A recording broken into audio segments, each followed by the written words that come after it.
Hello friends, welcome to Nishu creation. இன்றைக்கி நம்ம பார்க்க போகிறது வந்து 6 month பேபிஸ்க்கு வந்து என்னெல்லாம் ஃபுட் கொடுக்கலாம். நான் என்னோடய பேபிக்கு 3rd ஃபுட்டாக வந்து ஸ்வீட் பொட்டேட்டோ தான் கொடுத்துருக்கேன், பியூரி.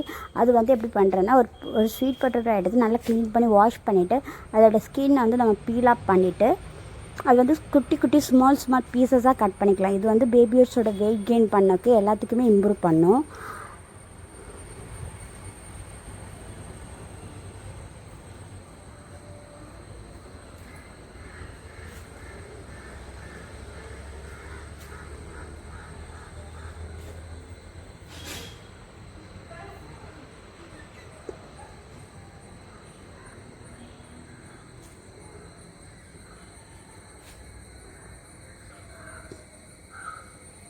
நான் ரொம்ப திக்காக இல்லாமல் இந்த ஸ்வீட் பொட்டேட்டோ வந்து குட்டி குட்டியாக கட் பண்ண போகிறேன். குட்டி குட்டியாக ரவுண்ட் ஷேப்லேயே அதாவது ஸ்கொயர் ஷேப், எனி ஷேப் வந்து நீங்கள் கட் பண்ணிக்கலாம்.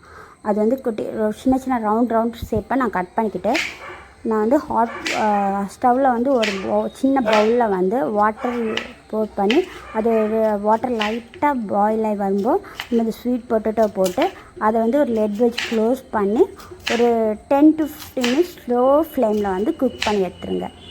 ஏன்னா லோ ஃப்ளேமில் குக் பண்ணால் தான் நல்லா குக் ஆகிடும். அது வந்து நம்ம கையில் வச்சு கூட மசிச்சு கொடுத்துடலாம் பேபிக்கு. பட் நான் என்ன பண்ணியிருக்கேன்னா, அதை வந்து ஒரு மிக்ஸி ஜாரில் ட்ரான்ஸ்ஃபர் பண்ணி அதை நல்லா கிரைண்டாக பேஸ்ட் பண்ணி அதை வந்து பேபிக்கு வந்து நான் லைட்டாக ஃபில்டர் பண்ணி எடுத்திருக்கேன். அதில் இருக்க சின்ன சின்ன நார் எல்லாமே பேபிக்கு ஸ்டொமக் போய் அப்செட் பண்ணக்கூடாதுன்னு சொல்லி நான் அதை வந்து அரிப்பில் நல்லா ஃபில்டர் பண்ணி அதை வந்து சின்ன ஒரு பவுலில் வந்து ட்ரான்ஸ்ஃபர் பண்ணி எடுத்து பேபிக்கு வந்து ஃபீட் பண்ணுறேன்.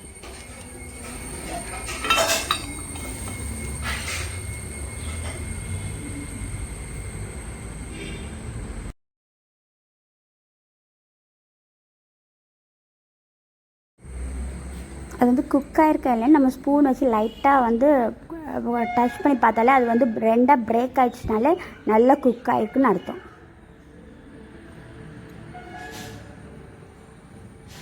மிக்ஸி ஜாரில் வந்து இதை வந்து பியூரி பண்ணும்போது ஸ்வீட் பொட்டேட்டோ பாயில் பண்ண வாட்டரே கொஞ்சம் அதில் ஆட் பண்ணிவிட்டு மிக்ஸி ஜாரில் மாற்றி அதை வந்து கிரைண்ட் பண்ணிப்பேன்.